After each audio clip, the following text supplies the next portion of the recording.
Salve, salve enfermagem! Mais um EnfPod.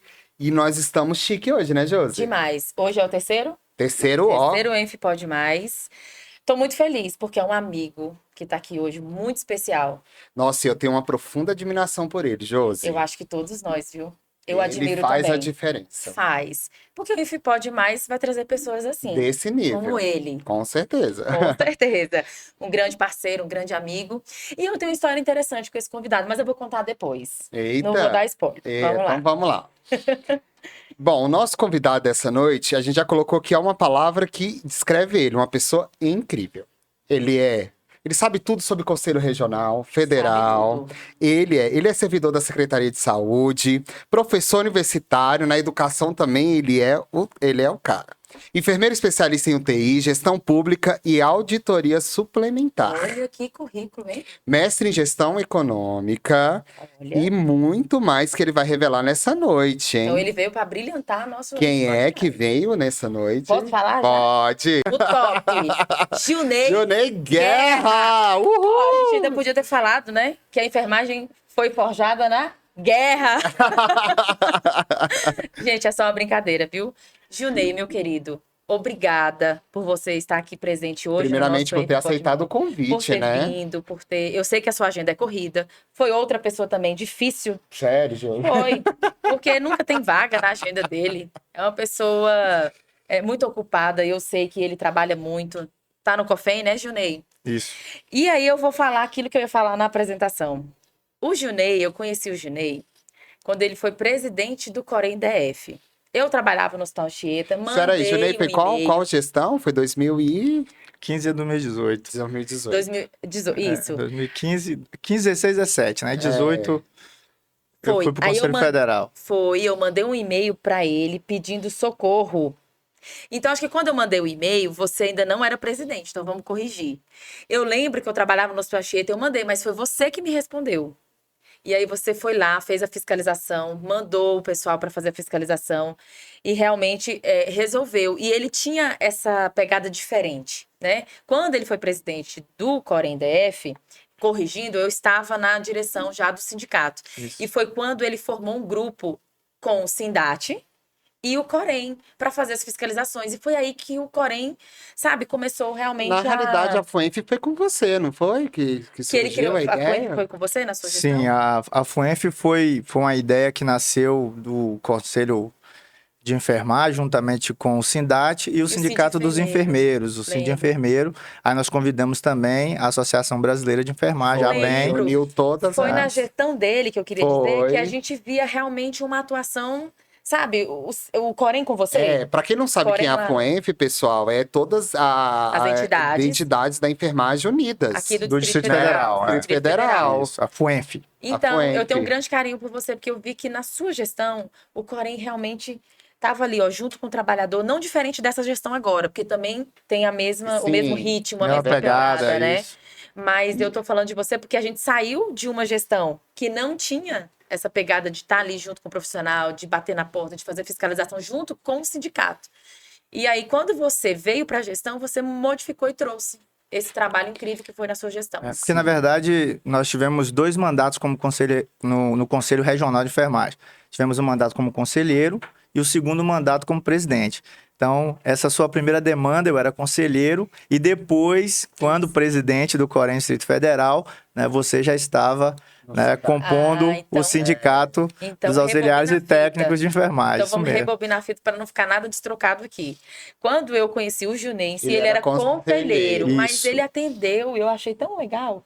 Porque a gente já tinha mandado nas outras gestões, ninguém aparecia. De repente o Junei me aparece e eu falei, nossa, ele viu o e-mail, que ótimo. Nunca me esqueci. E aí quando eu cheguei no sindicato, eu tive a honra de poder trabalhar ao lado dele, porque ele criou esse grupo e ele ia com a gente nas fiscalizações e tinha realmente essa pegada de estar junto com o sindicato, que eu achei super legal. O Corém trabalhar junto com o sindicato é muito bacana.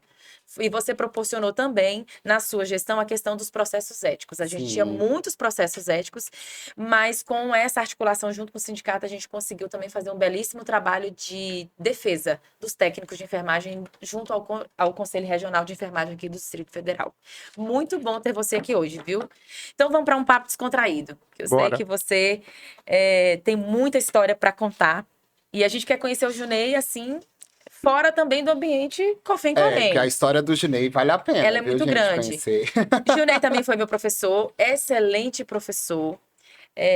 Não posso deixar de citar. E hoje eu tenho muito orgulho de estar aqui, né? E trabalhar com ele lado a lado, principalmente na questão do piso salarial, que é um papo também que a gente vai ter aqui descontraído sobre o piso salarial, ou descontraído ou polêmico, né? Digamos assim. Vindo da Josi, eu espero polêmica. Vamos lá, primeira perguntinha, porque eu sei que a enfermagem vai assistir esse podcast. E as pessoas confundem muito, Junei. E a gente tem uma missão, principalmente na educação, e a gente tem feito palestras nas escolas de enfermagem, para que o profissional ele saia do ensino, tanto faculdade quanto a escola técnica, de saber diferenciar o que é o trabalho do COFEM, do COREM e do sindicato. Então, como a gente trabalhou muito tempo junto, acendeu muito essa questão, eu ligo no COREM, o COREM me manda para o sindicato, eu ligo no sindicato. As pessoas não entendem muito e misturam as coisas. Então, vamos falar bem claramente qual a diferença. Na verdade, a primeira perguntinha é qual o principal papel dos conselhos de enfermagem, no caso dos conselhos regionais de enfermagem. Josi, primeiro agradecer o convite, né? Prazer estar aqui contigo, com o Pablo, que é um amigo, né? E você que é uma amiga aí e militante, né? Com muita honra que eu reservo esse tempo para estar aqui com vocês.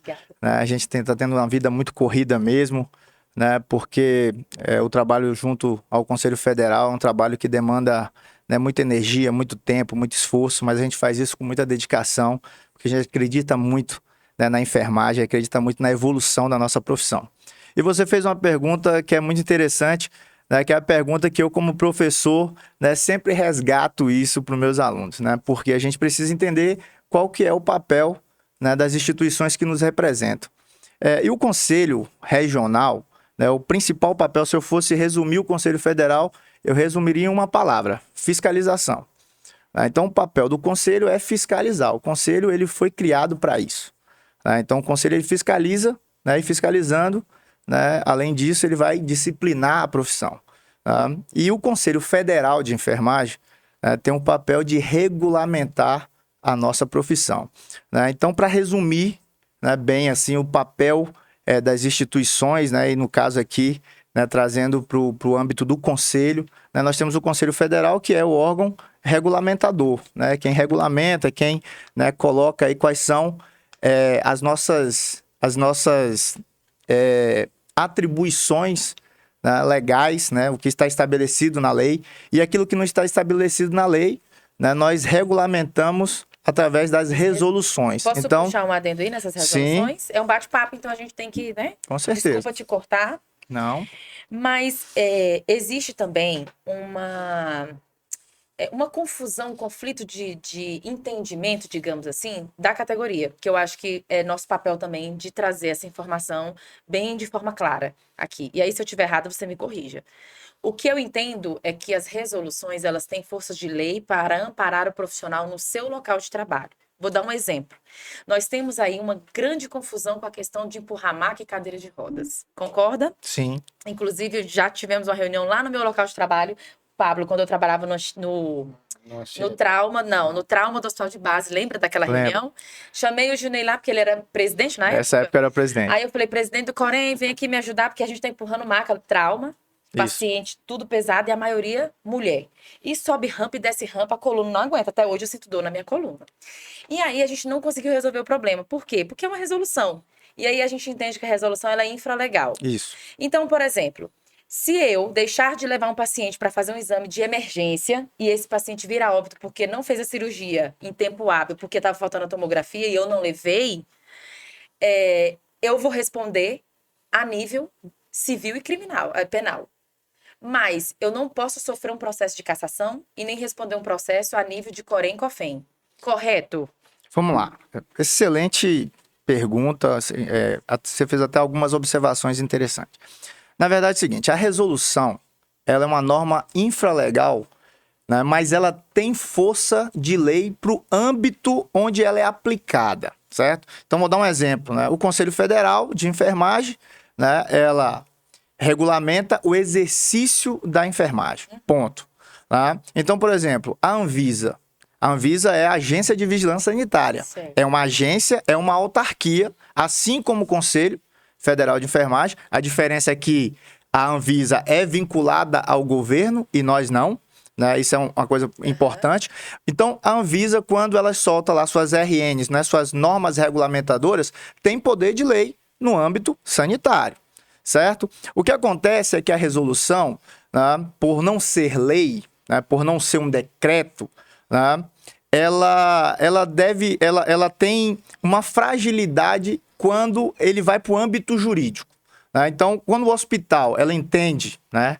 Quando o hospital entende, né? A instituição, né? Falando do hospital aqui, entenda uma instituição de saúde, né? Quando essa instituição ela entende que o conselho está extrapolando a sua competência, judicializa, certo? E aí fica no âmbito, né, do judiciário a decisão. Né?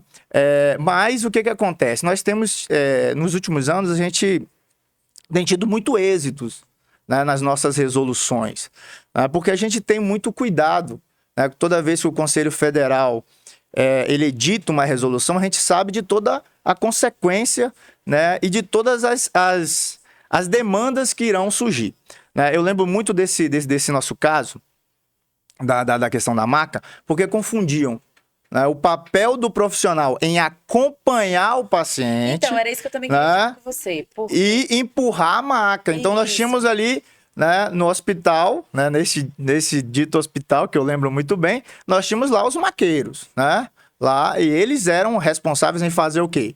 Né, em conduzir a máquina, a maca. Nessa época né? que eu lhe convidei para ir lá? Não, eu tô falando no geral, né? Nós temos o profissional que ele é responsável em conduzir a maca. Sim, sim. Né? E o profissional de enfermagem, ele faz o quê? Ele observa o paciente, ele vai junto, por quê?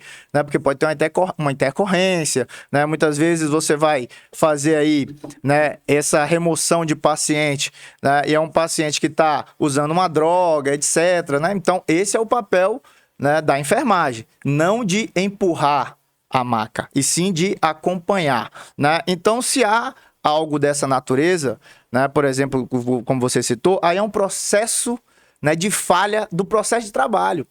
E o profissional ele não pode ser penalizado por uma falha institucional, né? Eu acho que o Conselho tem mudado muito essa visão, né? Essa visão de ser, né, o órgão que está ali para penalizar. Né? A gente tem mudado muito isso. Por quê? Porque muitas vezes a fragilidade da instituição, né, coloca o profissional em situações, né, que levam aí... Mas dá para ser taxativo e dizer, eu não vou levar, e se tiver algum problema eu vou responder?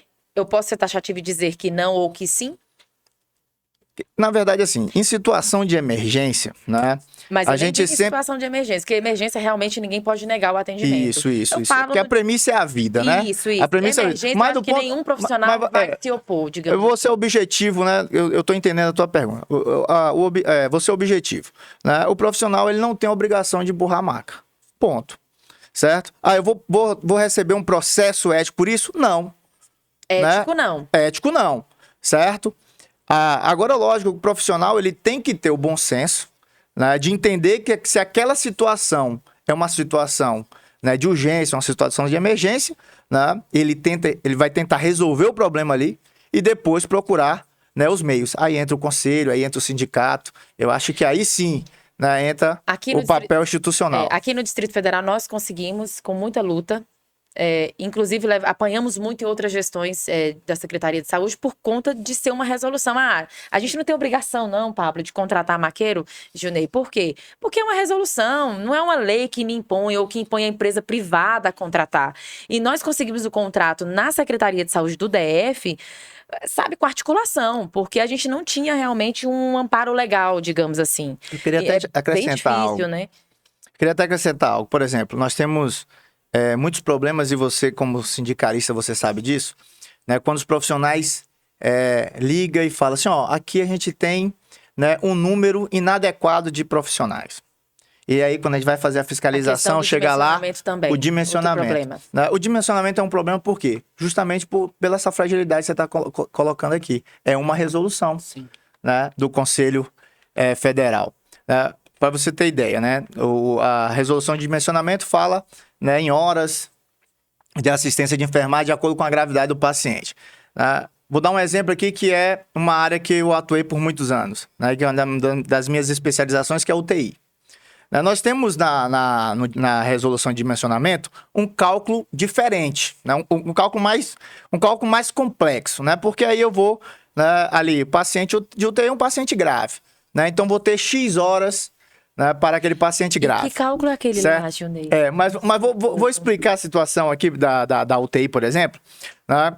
Que quando eu pego a resolução da Anvisa, eu tenho lá um RDC da Anvisa, que fala sobre... A RDC 7. Né? A RDC 7. Mas lá é taxativo, né? você coloca... Sim, então, tem o número redondinho de paciente para cada profissional. Então, aí os hospitais muitas vezes usam a RDC da Anvisa, que é uma resolução, é uma norma regulamentadora, deixa de usar, né? Mas não usa do Conselho Federal. Entendeu? Sendo que a do Conselho Federal tem muito mais argumento. A do Conselho Federal a gente faz um grupo de trabalho, a gente coloca, né, pessoas capacitadas, os expertos da área, né, para fazer uma resolução. Agora, não é uma resolução fácil, né? Muitas vezes até os colegas, né, ali os gerentes de enfermagem, o pessoal, os responsáveis técnicos têm dificuldade, né, porque também fazer. Envolve muita questão jurídica. E aí, por exemplo, quando você pega lá, por exemplo, a questão da UTI, né, a RDC 7 ela é taxativa. A cada 10 leitos, um médico, um enfermeiro, né, e um técnico de enfermagem para cada 2 leitos, né? Então, ela é taxativa. Também traz lá a questão da fisioterapia, etc. Mas o que acontece? Na nossa resolução, a gente traz lá, né, um percentual em enfermeiros e técnicos e horas de enfermagem de acordo com a gravidade do paciente. É um pouco mais complexa, mas... no geral, por exemplo, vamos pegar uma UTI de 10 leitos, que eu teria ali um enfermeiro, né, 5 técnicos e um médico, pela resolução da Anvisa. Pela resolução do Conselho Federal, você teria ali em torno, né, de 3 enfermeiros e 3 técnicos de enfermagem. Né? Por quê? Porque é dividido lá um percentual de enfermeiro e um percentual de técnico, se salvo engano, 52% de enfermeiro, 48% de técnicos. E nesse caso, para UTI, o número de enfermeiros... o percentual é maior, né, por conta da lei, né, do exercício profissional, da lei 74/98, que fala sobre o paciente grave, né? E aí o paciente grave é a assistência privativa do enfermeiro, né, mas o técnico assiste o enfermeiro na assistência ao paciente grave, né? Então tem todo esse contexto da lei, né? Então a resolução, por que das resoluções? Porque não coube na lei. E a gente precisa, né, avançar nisso. A gente precisa ter mais colegas legisladores, a gente precisa ter mais deputados. A gente precisa de uma lei que saia do Congresso para falar sobre dimensionamento e a questão do padioleiro. Olha, mas precisa mesmo, vai precisar de gente de culhão lá. Não é esses casos, né? São vários, né? São vários. O padioleiro foi um dos casos, né, que nós vivemos, né? O dimensionamento é outro caso, tem vários. Esse caso padioleiro eu lembro muito bem, porque foi... Né? Eu tenho muitas histórias com a Josi. Eu trouxe a questão do padioleiro porque ela nunca sai do foco. Porque os hospitais, realmente, eles costumam não contratar esse maqueiro, esse padioleiro. Por quê? É onde eu também queria fazer, não sei nem se cabe aqui uma crítica ao COFEM. Essa questão de acompanhar todo e qualquer paciente. Porque, às vezes, eu posso dizer, por experiência. E eu sei que você está no COFEM, então você talvez possa começar a discussão a nível do Conselho Federal de Enfermagem. Para mudar, talvez, esse entendimento dessa resolução. Porque eu tenho experiência, trabalhei lá, Pablo, acho que quase 3 anos no trauma. Então, a gente atendia todo tipo de paciente. Chegava o grave, e a gente não vai deixar de acompanhar o paciente grave. Aquele paciente intermediário, a gente não deixa de acompanhar, mas chegava paciente que quebrou só o braço. E eu tinha que acompanhá-lo, porque ele quebrou o braço. Sabe o que muita gente fazia? A gente não tinha técnicos para acompanhar todo mundo que chegou lá com o braço quebrado. O que acontecia? Muitas vezes o paciente ia lá para o raio-x só. E a gente ficava com os pacientes intermediários e graves. E muitas vezes os enfermeiros gestor não entendem que a gente não tem condições de atender a todos. E aí fica aquela discussão, aquele conflito no local de trabalho. E a gente percebe que essas discussões, elas vão se perdendo. A resolução está ali, pronto, cumpra-se. Mas você talvez não tem condições de cumprir aquilo que está na resolução. Então é bom também, talvez, o COFEM começar a discutir, tá, eu tenho que acompanhar? Tenho, o grave intermediário. Ah, Josi, mas ele tá com o braço quebrado e pode ser que ele sofra um acidente no percurso. Mas se ele sofrer um acidente no percurso, vai estar cheio de profissional dentro do hospital que vai poder socorrer. E um acidente no percurso é muito... o paciente tá bem, ele vai cair, vai bater a cabeça e tal, tá dentro do hospital, ele vai ser acompanhado ali de quem vai socorrer os profissionais que estão trabalhando. Enfim, os percursos muitas vezes não são tão longos, mas às vezes você tem rampa, você tem isso, tem aquilo, e às vezes você tá cansado de tanto empurrar uma cadeira de roda, e quando chega um paciente que é tranquilo, que é só um braço, você fala, poxa, deixa esse paciente lá fazer o exame, vai lá. Até porque a gente não tem muita gente para trabalhar, né? Mas é uma discussão esse, né? que eu sei que a você questão pode... do dimensionamento, ele pesa muito, Pesa né? muito. Uma Quando a coisa, gente olha. um assunto puxa o outro, né? Mas a uma gente... sugestão para você que está lá no Conselho Federal de Enfermagem, que talvez vocês possam começar essa discussão. Mas, Josi, o Conselho tem feito revisões sistemáticas, assim, né, das resoluções, dos pareceres. A gente tem... o Conselho, a cada dia que passa, está cada dia mais aberto a ouvir, a receber, né, os profissionais. Eu acredito que nessa última década, aí, esses últimos 10 anos do Conselho Federal, o Conselho Federal tem mudado muito, né, a tua forma de atuar, a tua forma de ver a enfermagem, sabe? O Conselho, ele tem se humanizado mais. E tem também, Josi, entendido mais a prática, sabe?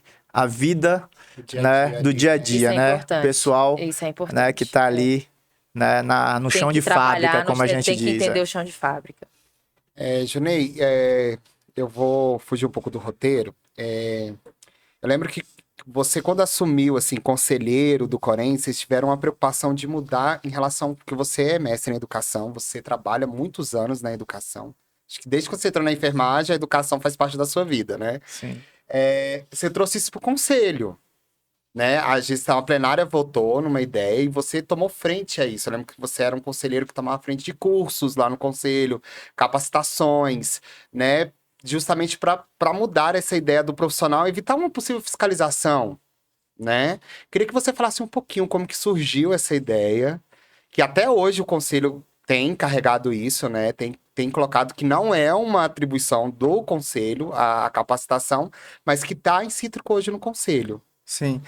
Na verdade, assim, a Lei 7498, desculpa, a Lei 5.905, né, que é a lei que cria né, o Conselho Federal, os Conselhos Regionais, ele coloca lá que é papel do Conselho Federal, né, a questão das capacitações, né? Então tem um trecho, eu não vou lembrar agora, né, o frio da lei, mas fala, né, sobre a questão, né, de promover, né, promover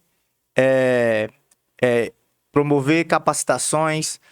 E quando nós assumimos lá o Corém, na primeira gestão, né, que foi presidido pelo Dr. Wellington, né, que fez um trabalho administrativo muito importante, né, para a gente chegar até aqui, nós apresentamos uma ideia, né, de fornecer cursos gratuitos para os profissionais.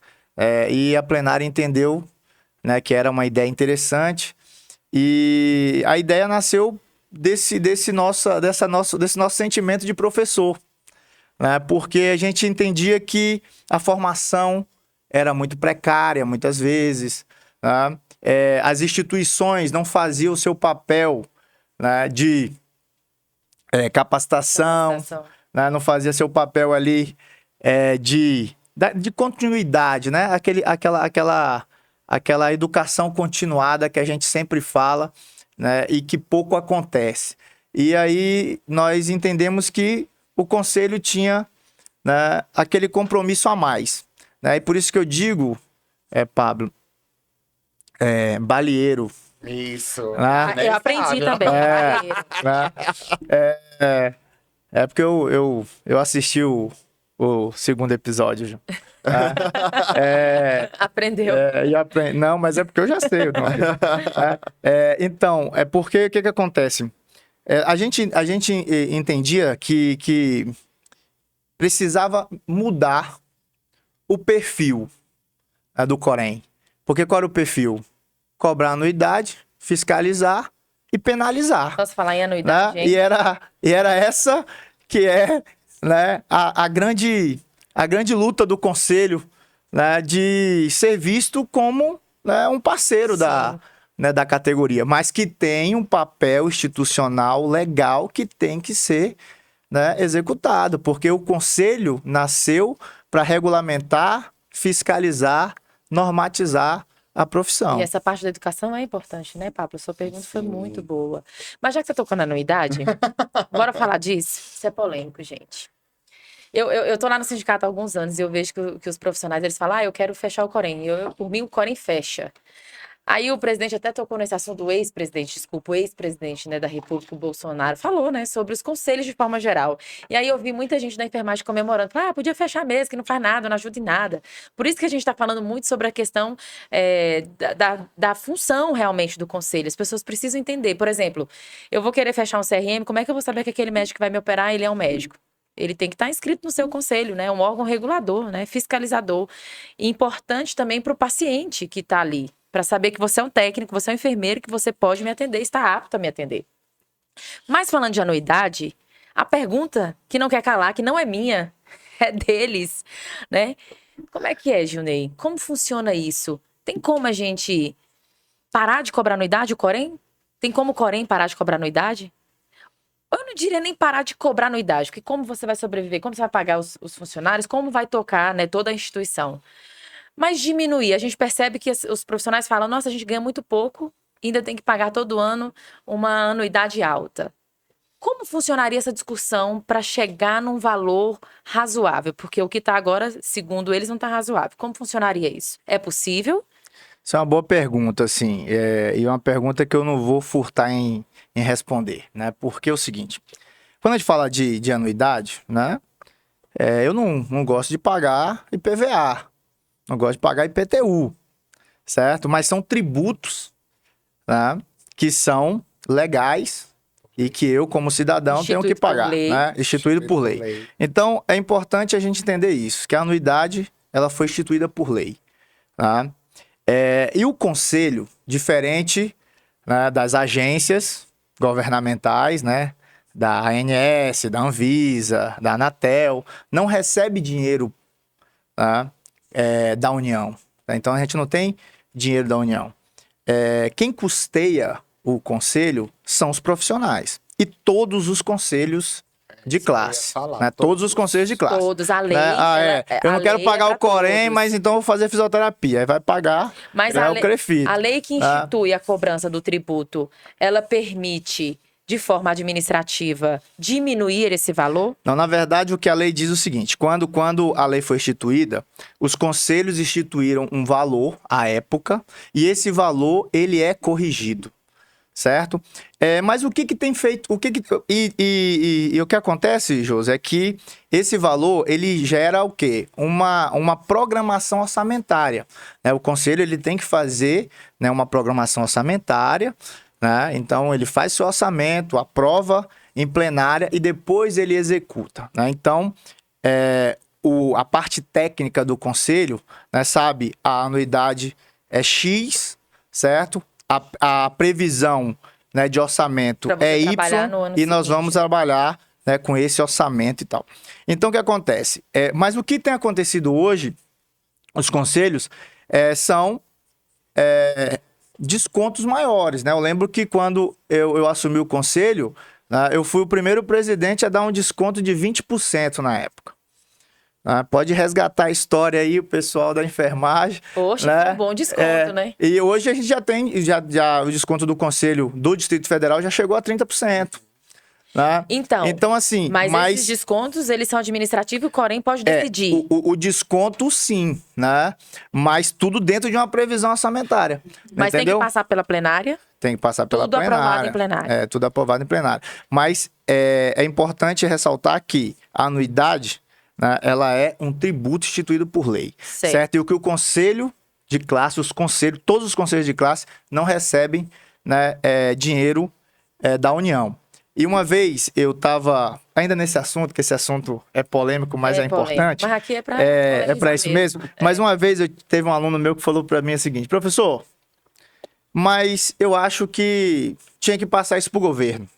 O dinheiro para o governo? Não, que Não, tinha que os passar conselhos. os conselhos para o governo. Ah, sim. Uma vez um aluno, que era mais ou menos o que, né, o presidente anterior apresentou mais ou menos uma ideia assim, mas ela não perpetuou, né, porque não é só o que o conselho ganha, né, mas nós temos o passivo do conselho também, né, que é que vão pagar os funcionários do conselho. Como vai manter isso? Né, porque né? né, as instituições, nós temos lá os profissionais que são concursados, né? Então, temos lá os comissionados, temos os terceirizados, né? Então, nós temos esse corpo. Então, gera um passivo também, não é só receita, né? Existe um passivo. Eu tenho que pagar os fiscais do conselho, eu tenho que pagar o profissional da TI, né? Eu tenho que pagar o contador, certo? Eu tenho que manter a estrutura predial, né? Então, tem tudo isso.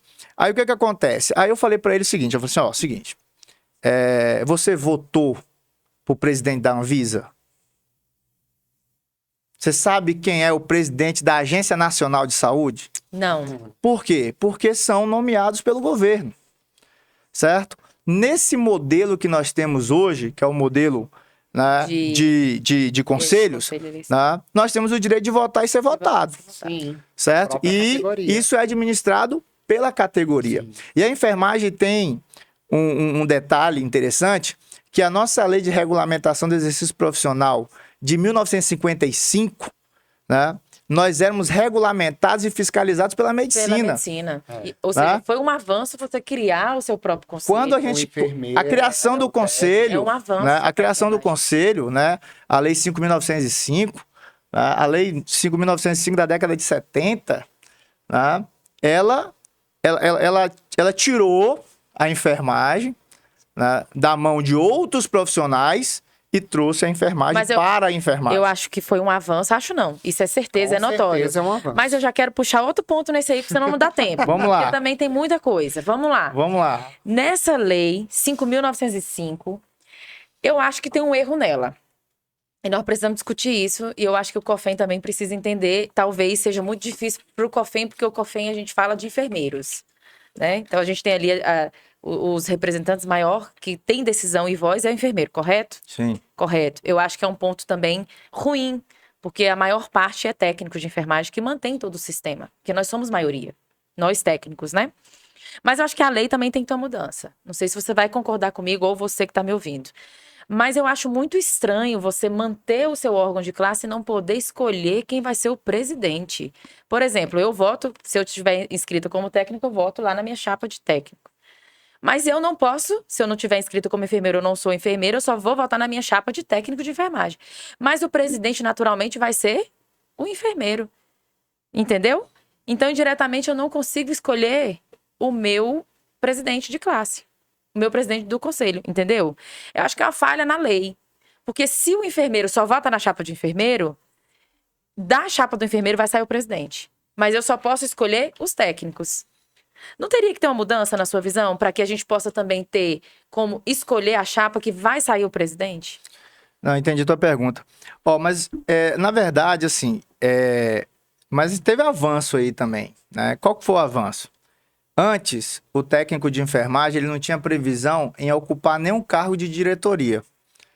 E através de resolução, né, o Conselho Federal instituiu o cargo de técnico de enfermagem para tesoureiros.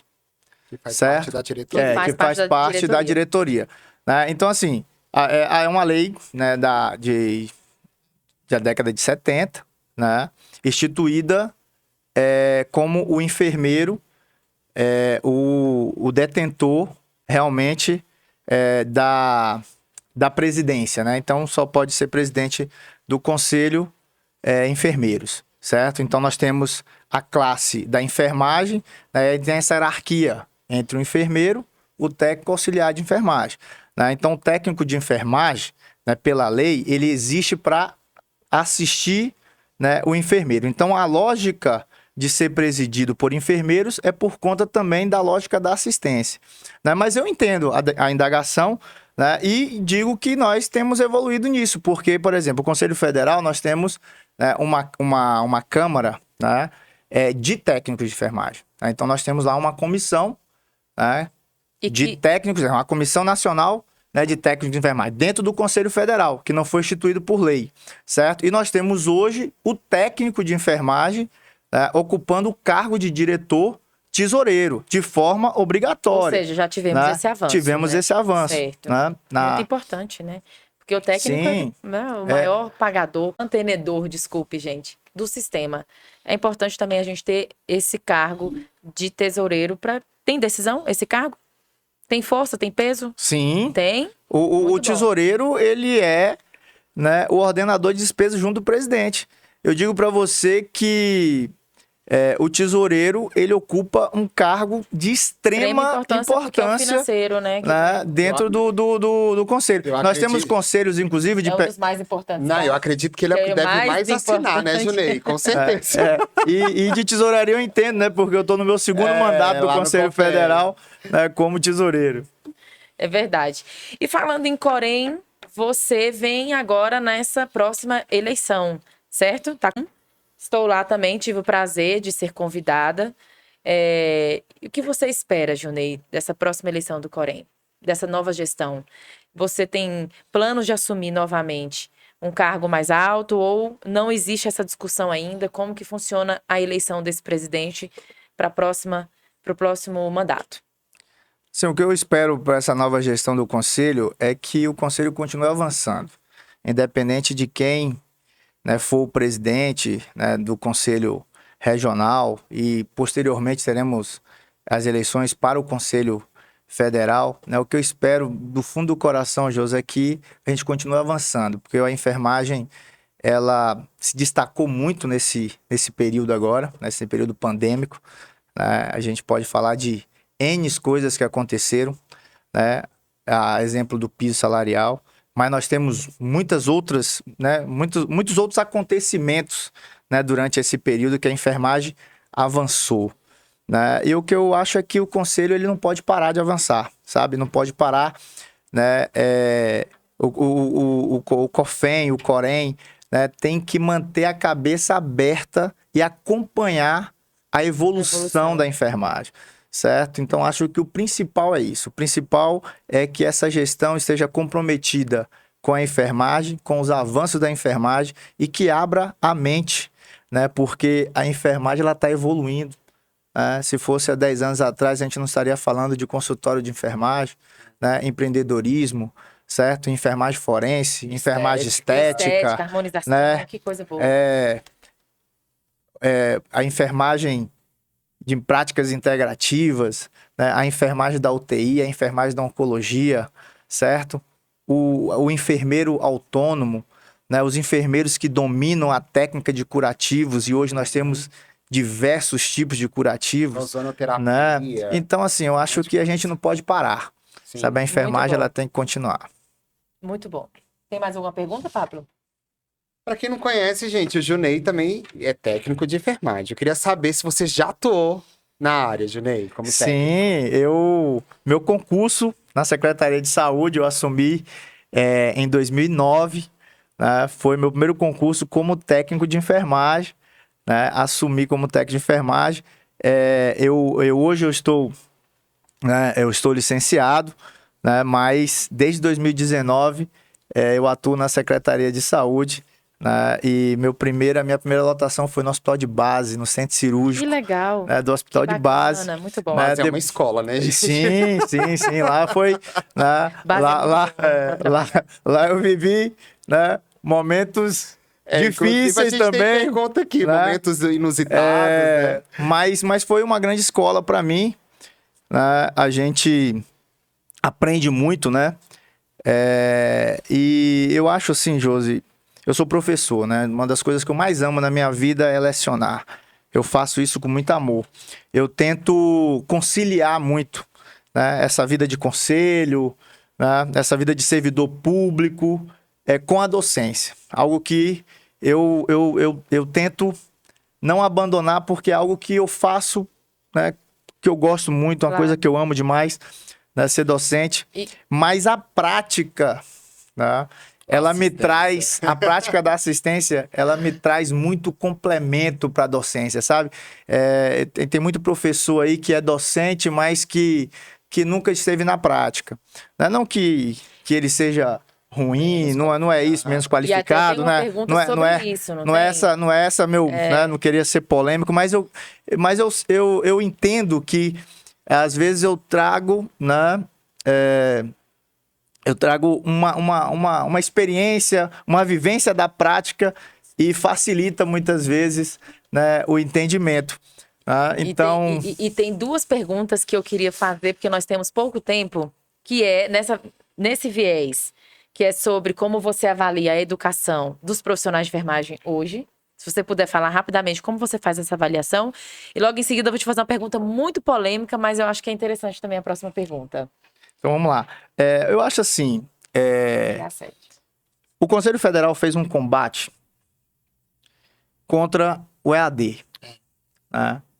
E eu queria dizer que o Conselho Federal... Eu E não não tem concordo. como Eu fazer falei, enfermagem, gente. tipo assim, mas eu nem acredito, né, que tem essa liberação e que tem escolas que formam EAD. Pois é. A gente fez né, a gente combateu muito isso. Eu queria dizer que o Conselho Federal não é contra a tecnologia. Não é isso. Nós não estamos falando contra a tecnologia. Nós somos contra você utilizar a tecnologia para você formar, né, o profissional a toque de caixa, para você ganhar dinheiro em cima da educação, né, em cima da formação, e não trazer qualidade. Sim, e muitas certo. vezes até, né, desqualificar o salário, né, do professor, E ficou daquele coisa profissional. banal, né? Certo? Você finge que eu banalizar. ensino, você finge Isso. que dá aula, eu finge que aprendo e vamos embora. Assim, agora é uma ferramenta que você consegue agregar valor. Realmente, né? Eu consigo agregar valor. Eu sou um professor, né, que dou uma das disciplinas de UTI. Eu consigo, né, dar a minha aula. Muito bom, professor. Já tive aula com o Junei, muito excelente. Obrigado, mas você é minha amiga aí, não vale. Não vale. Não vale. Eu vou passar para a próxima pergunta. Aí, Não, mas, qualquer lugar que você vai com mas- é meu professor. É, todo meu mundo fala. professor. mas o que acontece? Assim, eu acho que dá para agregar muito valor, mas você, né, a prática, a aula presencial, Sem né, dúvida, a você aprende prática, mais. né, a prática ela é importante Até porque a gente não vai atender nenhum paciente online, né? a gente aprende mais do que a gente faz, que do que a saber. gente escuta, né? O ser humano, né? Pelo menos eu sou assim. Mas eu acho que a gente tem perdido a qualidade quando a gente quer baratear, né, a formação, né? Então, isso é algo que a gente tem que combater. E o Conselho Federal ele tem combatido muito, né, o ensino à distância. Eu acho que a nossa profissão é uma profissão que lida com vida. A gente tem que olhar no olho do nosso aluno e falar: se é isso mesmo que você quer, você vai lidar com vidas, certo? E vai lidar com todos os percalços da profissão, aos trancos e Sim, barrancos. Isso, né? Tem que vir E sabendo tem- disso. Isso, e ter compromisso. A gente também tem que colocar, né, no âmbito ali daquele nosso discente, daquele nosso aluno, né, falar assim: ó, você tá vindo para uma profissão, amigo, né, que tem, né, muito espinho no caminho, certo? Mas uma profissão gratificante, Gratificante. certo? Uma profissão grandiosa, mas que você tem que entrar para fazer essa profissão maior do que ela é. Nosso tempo Né? acabou, mas a gente vai fazer a última pergunta para você. Desculpa te cortar, porque tá muito bom o papo, mas a gente não tem mais Junei, tempo. a nossa pergunta final para todos os nossos convidados é... Antes dessa perguntinha Tá. final, A posso? polêmica, Pode, Desculpa, eu a quero a polêmica. polêmica. Eu quero a Johnny polêmica. nunca me Você dá- já não- percebeu que a Josi ela- é polêmica, Produção, né, me dá mais Junei? 2 minutos aí, produção. Rapidinho, Ela vamos lá. nunca me dá uma vida fácil. Não dá, Junei. Você vai fazer a final, mas deixa eu fazer essa aqui. Porque, olha só, é um assunto que todo mundo fala, que a gente vê nas redes sociais o tempo inteiro, que é sobre o piso salarial da enfermagem. Certo. E eu tenho que parabenizar o Gilney, o que eu vou falar que é uma grande verdade. Quando a gente tocou no assunto da marcha lá atrás, para começar a luta, o Gilney falou assim: olha, o COFEM nesse momento não vai estar no movimento por conta da questão da aglomeração. Eu entendo esse assunto, né? Não estou fazendo nenhuma crítica, mas eu quero te parabenizar, porque ele falou: mas eu, enquanto Gilney, profissional de enfermagem, estarei lá. E realmente você esteve com a gente.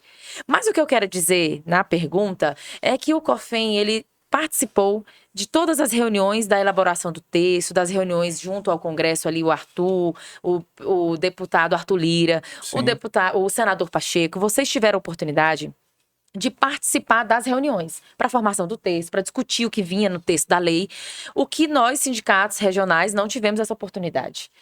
E a pergunta que fica: na época, vocês não se atentaram ou houve essa discussão de criar o texto da lei sem a jornada de trabalho? Houve essa discussão nos bastidores? Sim ou não? Me explica o que aconteceu, como foi criada essa discussão, se teve ou se não teve. Essa discussão do piso salarial daria outro podcast. Sim, eu acho que o Juninho vai ter que Também voltar. acho. Você tem 3 minutos, 2 minutos. Mas eu vou tentar resumir isso em 2 minutos.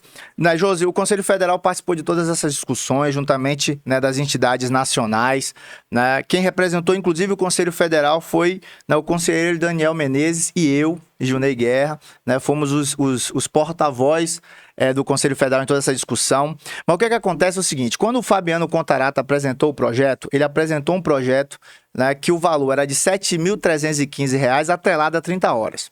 Certo? E nas discussões no Senado, apesar do Senado ter tido um papel fundamental, e parabenizar o Rodrigo Pacheco, né, pela posição firme que ele está tendo, né, nesse momento agora, né, mas na época o Senado não era consenso aprovar o PL do Fabiano Contarato da forma que ele estava escrito. Então foi muita negociação, certo? E nas negociações, para que esse piso, né, tornasse realidade, né, havia o pedido da redução, que foi reduzido de 7.315 para 4.750, sim. certo? E a retirada do corpo do texto, a questão das 30 horas, né? Por 2 motivos. O primeiro motivo é que o Senado entendia que ele já tinha feito, né, esse reparo, porque o Senado já tinha aprovado, né, as 30 horas. Então, o PL das 30 horas, que estava na Câmara, tinha sido aprovado no Senado em 1999.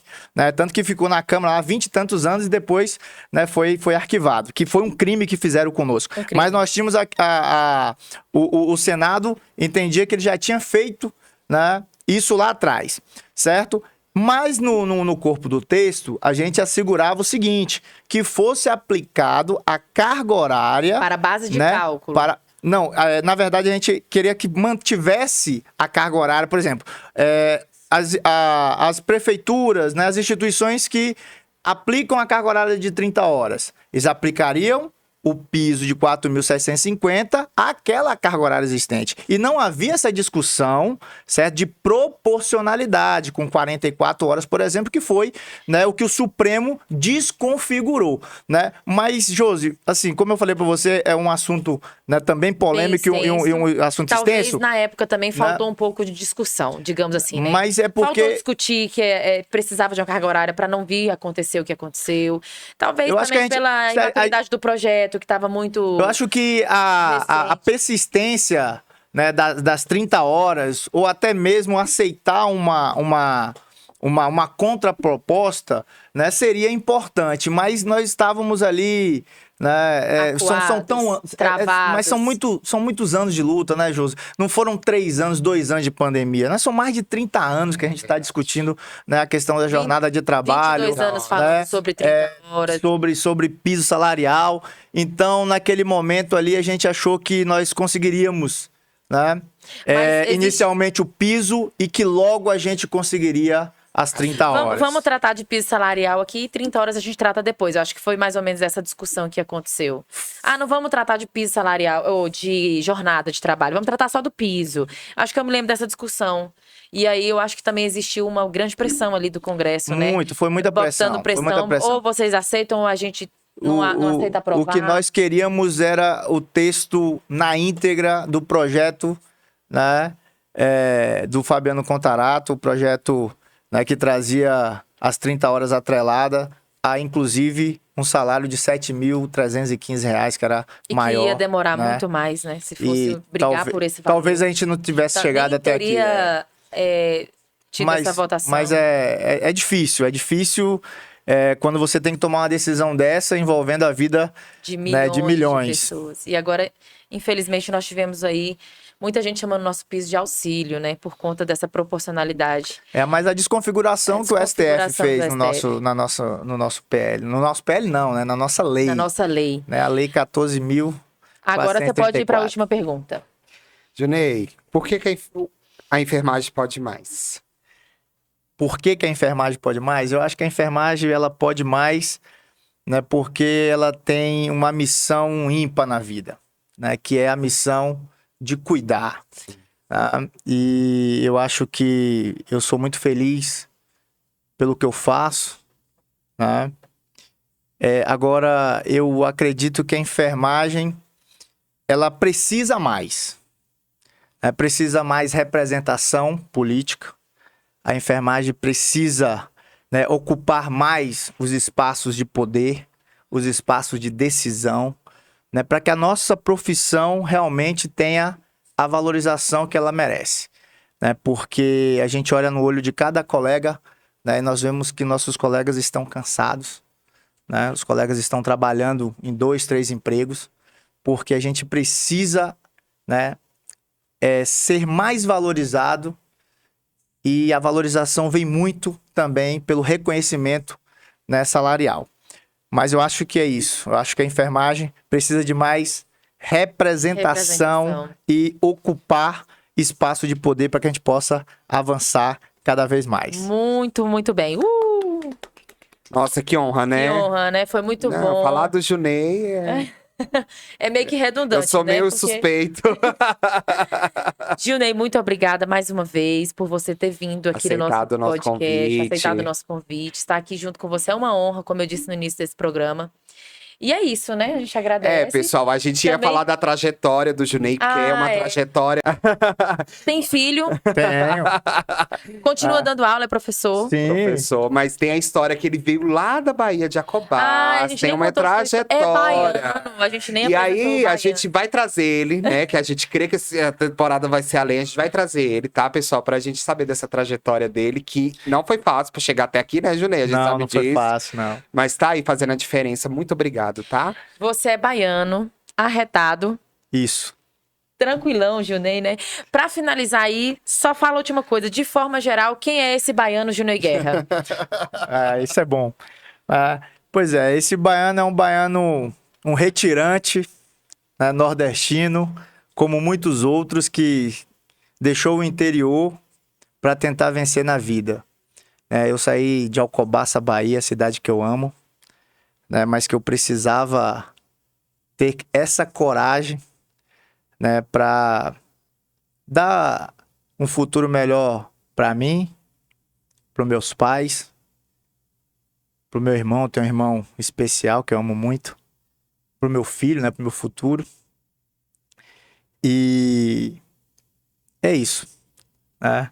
É um retirante, né, que, como muitos outros, deixaram o interior para tentar, na cidade grande, né? Como a gente fala lá no interior. Não foi fácil. Vencer na vida. Né? Assim que eu falo. E graças a Deus a gente tá vencendo. Graças a Deus. Foi luta, não foi pra muita estudar. luta, muita luta. Eu imagino. Mas parabéns pela sua trajetória, por tudo que você conquistou, por tudo que você representa a todos nós, profissionais de enfermagem. A gente agradece tá onde você com muito carinho no coração por toda essa sua trajetória muito linda. E quem sabe a gente convida... Não, já tá vamos convidado. Convidar. Quem sabe a gente tem outra oportunidade, né? Sim. Esses nossos convidados estão dando trabalho, porque eles têm uma trajetória muito longa. E a gente não consegue enxugar tudo em pouco tempo. Não dá, é muito trabalho, é muita guerra, é muita luta. Obrigada. Pra finalizar, Junei, deixa suas redes sociais pra nós aí, pra quem quiser te seguir, né? Beleza. Profissional. Pessoal, me segue lá, professor Junei Guerra, no Instagram. A gente mostra lá um pouquinho do nosso trabalho, nosso dia a dia, né, no Conselho Federal e também na sala de aula. É isso aí. Parabéns. Obrigada. Obrigado, Junei.